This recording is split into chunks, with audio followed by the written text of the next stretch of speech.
Who is the greatest? In our gospel this morning, the disciples, we found, were arguing among themselves about which of them was the greatest. I'm guessing that what they had in mind was something to do with which of them was ranked over and above the others, which of them had the most authority and power. But Jesus immediately diffused their argument. He subverted it, telling them true greatness is to be the least. It's to serve rather than to lead. It's to be like him. Sadly, we're not told how the disciples reacted, but I wonder. There's a really disconcerting mismatch, isn't there, between the disciples' expectations and I suspect, if we were honest, our own expectations and the ones Jesus teaches. To rule is to serve. To be greatest is to be least. What's going on? Well, first of all, I think we need to take account of why the disciples, why we think as we do about greatness. And I think our thinking is partly to do with our fallenness. There were early theologians who reflected that in paradise, before Adam and Eve fell, human life would have been very different. The first human beings, they taught, would have had no need for the great as we now think of them, for rulers who commanded deference and obedience. They wouldn't have needed systems of law and government.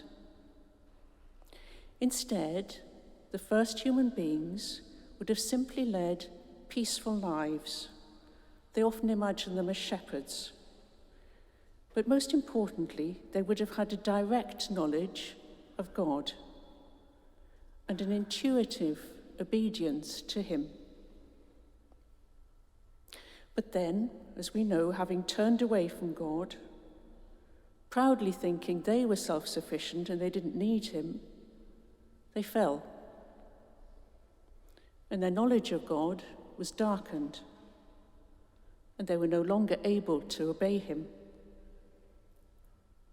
Now, like us, they needed to be taught about him. They needed systems of law and government, in other words, of constraint, to control and, as it were, contain the effects of their disobedience, their blindness, their self-seeking pride, their greed, their disobedience. The list is endless. In this context, then, the great became those who were set above them, those who were there to teach them, but above all to enforce obedience.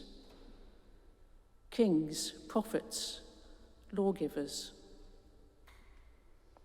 It's a sad fact, I think, but we only have to ask what it would be like to live without rulers, without government, without codes of law, without police forces, without prisons, to see that that's the case.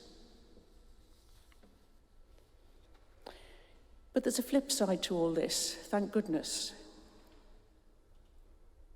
In our gospel this morning, Christ is, in fact, speaking and teaching precisely within our fallen world. A world, for him, subject to Roman rule and law, to an emperor, to local Roman governors and their power.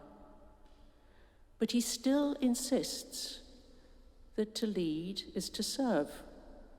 To be the greatest is to be the least. How? Well, first, I'd like to suggest that there are those who we would think of as great in our fallen world, whose rule and whose power is in practice exercised as service. In fact, I think anyone who finds themselves in a position of power, whether that's a monarch or a politician or a judge, a manager, a vice-chancellor, an archbishop, finds that with their obligation to rule, comes huge responsibility. And with status comes service.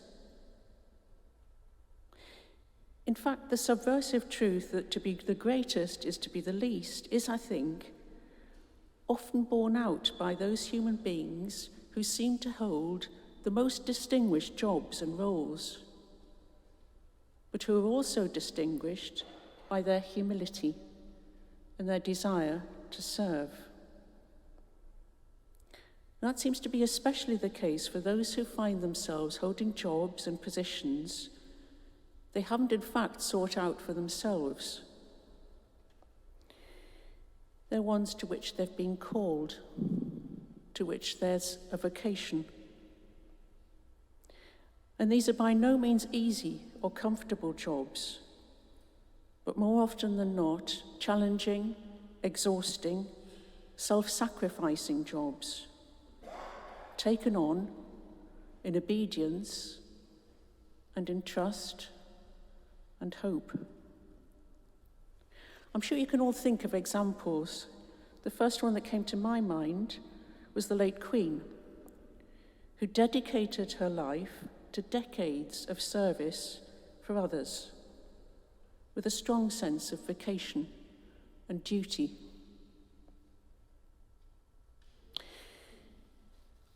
But even that answer is too easy, I think. Christ intended more than this, and he is himself the best example of what he really means. As Paul tells us, Christ, although he was in the form of God, didn't think it robbery to assume the form of a servant. Although he is the transcendent God, he emptied himself and descended to become a human being, to lovingly obey and serve God, even to death.